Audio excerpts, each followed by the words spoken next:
Hola, el tema de hoy es Unidad 3, Proceso Administrativo, Planeación. La planeación es la primera etapa del proceso administrativo. Como vimos la clase pasada, el proceso administrativo contiene 4 elementos o fases, que son planeación, organización, dirección y control, el típico PODC de la administración. La planeación es importante porque nos indica qué vamos a identificar, hacia dónde vamos a ir y cómo le vamos a hacer para llegar a ese lugar con la mayor eficiencia y eficacia posible dentro del aprovechamiento de los recursos de la empresa. La planeación es muchas cosas. La primera de todas es la previsión, pero también es analizar el contexto para minimizar los riesgos y decidir finalmente cómo actuar. Es muy fácil pensar en la planeación cuando queremos ir a un lugar al que no hemos ido nunca. Primero buscamos información sobre ese lugar y saber, por ejemplo, su clima, su nivel socioeconómico, sus lugares importantes, sus fechas importantes. También identificar su tipo de transporte, su lenguaje, etcétera, etcétera. De esta manera, yo puedo hacer no solamente un itinerario de saber qué lugares voy a visitar, sino también el tiempo que he de permanecer, el alojamiento que he de necesitar y la ropa que he de transportar hacia ese lugar. De ese modo, ya hice todo esto que les acabo de plantear. Previsión. ¿Por qué? Porque analicé el contexto y de esa manera minimizo los riesgos en ese viaje. ¿Por qué los minimizo? Porque voy a llevar el dinero apropiado, la ropa apropiada y los transportes que mejor se acomoden a esa situación. De esa manera ya estoy tomando decisiones desde ese primer paso de planeación. La planeación tiene una serie de principios que hay que cumplir que nos dicen cómo son en realidad los planes. Tiene que ser posibles. Por eso dice principio de factibilidad. Objetivos porque deben poder ser medidos desde la misma óptica independientemente de la persona.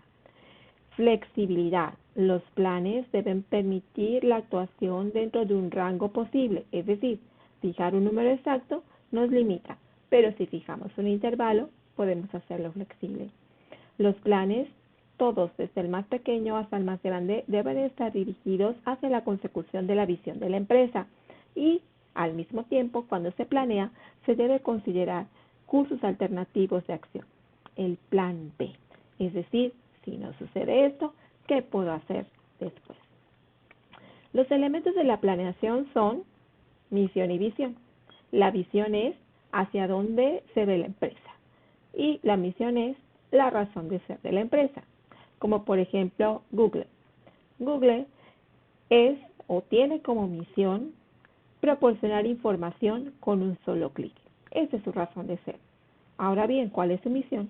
Su misión es ser la marca más reconocida en la transmisión de la información a nivel del mundo. Es decir, ella busca o él busca ser la marca más reconocida a nivel internacional. Esta es su visión. Si se dan cuenta, totalmente diferente a esa razón de ser. Los objetivos son las pequeñas acciones que nos van a llevar a la consecución del plan general. El objetivo debe de indicar una acción con un verbo en infinitivo y al mismo tiempo una cantidad a alcanzar que nos va a permitir hacer cuantificable ese plan y al mismo tiempo en un intervalo para poderlo hacer flexible. Los presupuestos son los planes expresados en términos numéricos. Conocemos los estados financieros que son en realidad pues resultados históricos de la empresa. Pero si ese estado lo proyectamos al siguiente año o a los siguientes 2 años o a los 5 años, estamos hablando de un plan pro forma, es decir, un estado financiero proyectado en una fecha que todavía no ha llegado y por lo tanto me va a decir numéricamente qué es ese plan, es decir, cuánto dinero necesito, dónde lo voy a conseguir, cómo se va a aplicar es numerar cada elemento del plan. Las políticas y las reglas también están juntas, son guías de acción, pero las reglas son totalmente rígidas y las políticas son flexibles, es decir, las reglas indican qué tienes que hacer. Por ejemplo, si estás en un área de alimentos, utilizar el cubrebocas y la cofia es reglamentario. No puedes estar en el área de alimentos si no utilizas ambas cosas. En cambio, las políticas, por ejemplo, una política de ventas que indique un plazo de crédito bajo determinada cantidad puede ser modificado dependiendo del cliente. Si es un cliente frecuente que siempre ha ido y que además es confiable, a lo mejor es posible darle un plazo mayor de crédito. Los programas indican la secuencia de actividades. Vamos a pensar, por ejemplo, en tu ingreso en la universidad. Tuviste que seguir una serie de etapas para poder llegar hasta este lugar. En la primera etapa llenaste tus datos para obtener un folio y en la última etapa tuviste que presentarte a tu escuela o facultad a iniciar tus actividades. Los planes se agrupan dentro de un paraguas que se llama planificación estratégica. Este es a largo plazo y generalmente resulta de un análisis que se conoce con el nombre de FODA. El FODA es un análisis de las partes internas de la empresa y sus partes de contexto. Es decir, la empresa puede conocer con exactitud sus fortalezas y debilidades y lo que está fuera tiene que preverse. Y eso que está fuera se llaman amenazas y oportunidades. Pensemos una empresa que tiene unos productos de gran calidad, que serían su fortaleza, pero que sus tiempos de distribución no son adecuados, que sería una debilidad. Entonces, ante una amenaza de una empresa que pueda cumplir con esos tiempos de distribución más efectivos, tiene que buscar una oportunidad, es decir, tendrá que buscar el mejor medio para lograr esa mejora de la distribución. Los 4 elementos me permiten analizar cada elemento que va a estar constituido en el plan desde la perspectiva del conocimiento interno y el conocimiento externo. La planeación estratégica contiene los 3 tipos de planes. Los planes operativos de corto plazo, que son prácticamente de todos los días y sobre los cuales no se requiere mucho pensamiento. Por ejemplo, si trabajo en un restaurante, pues ya sé que cada 2 o 3 días tengo que pedir toda la materia prima que es perecedera. Inclusive hay programitas que ya me dan ese resultado cada 2 o 3 días. Los planes tácticos, por el contrario, son de medio plazo y significan que se requieren establecer por gente más preparada o gente de la mitad de la pirámide organizacional, porque tienen que ver con adquisiciones de materiales, de maquinaria, de personal, pequeñas campañas publicitarias, etcétera. Y los planes estratégicos o de largo plazo son los que toma la cúpula de la organización y se refieren a grandes acciones, solicitudes de préstamo, por ejemplo, modificaciones de aspectos de presentación, nuevos productos, intervención en nuevos mercados, etcétera. Para poder hacer esto me valgo de las técnicas cuantitativas. Las técnicas cuantitativas son aquellas herramientas numéricas que me permiten elaborar el plan. Por ejemplo, el árbol de decisiones. El árbol de decisiones es un procedimiento estadístico por el cual decido cuál es el mejor camino a seguir o cuál es la mejor opción. La gráfica de Gantt es una matriz que me indica qué acciones hacer y en cuánto tiempo. De esa manera veo gráficamente el avance de mis proyecciones. La ruta crítica es un procedimiento estadístico que me indica o me determina el camino más corto o el menos costoso. Y la simulación significa ensayar en determinado ambiente una problemática o una situación de la empresa. Es como trabajar en el laboratorio, pero es un ensayo de la aplicación de algo nuevo y ver qué resultados puede darnos. Claro, obviamente en un ambiente controlado.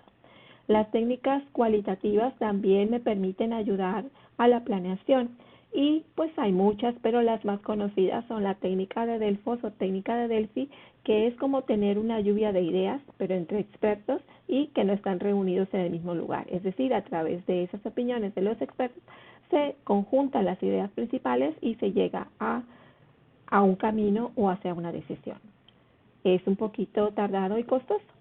Los casos prácticos toman las situaciones reales de la empresa pasadas o situaciones de otras empresas similares que también ya pasaron. Esto es para analizar las acciones que se realizaron y tener la opinión sobre acciones diferentes que pudieron llevarse a cabo y de esta manera tener una mejor disyuntiva a la hora de elegir cuál es el camino adecuado. Los análisis de criterios múltiples utilizan más de uno de los criterios antes mencionados para llegar a esa misma solución. Todo esto, como ustedes saben, está contenido dentro del capítulo de planeación de Lourdes Munch, pero también utilicé para estas diapositivas el otro libro de Munch que se llama Administración, Gestión Organizacional y el de Hidalberto Chavenato. Como ustedes pueden recordar, mientras más fuentes tengamos para saber de algo, es mucha más valiosa la información porque tenemos diferentes puntos de vista. Bien, para resumir, la planeación es la primera fase del proceso administrativo, es una fase mecánica y por lo tanto va a indicar el camino de las demás fases. Es importante porque nos va a dar no solamente el camino, sino también cómo llegar a los objetivos que ella misma fija. Los elementos son misión, visión, objetivos, presupuestos y programas. Debo de realizar una serie de planes que van a obtenerse a través de ciertas técnicas y esas técnicas están en cuantitativas y cualitativas para llegar a la elección del mejor camino. Los planes que se van a contener dentro de la planeación estratégica van a ser de corto, de medio y de largo plazo y se van a obtener a través del análisis del FODA. Bueno, pues ya tenemos todos los elementos de la planeación y estamos listos para el siguiente tema, que es la segunda fase del proceso administrativo y que es la organización. Hasta pronto.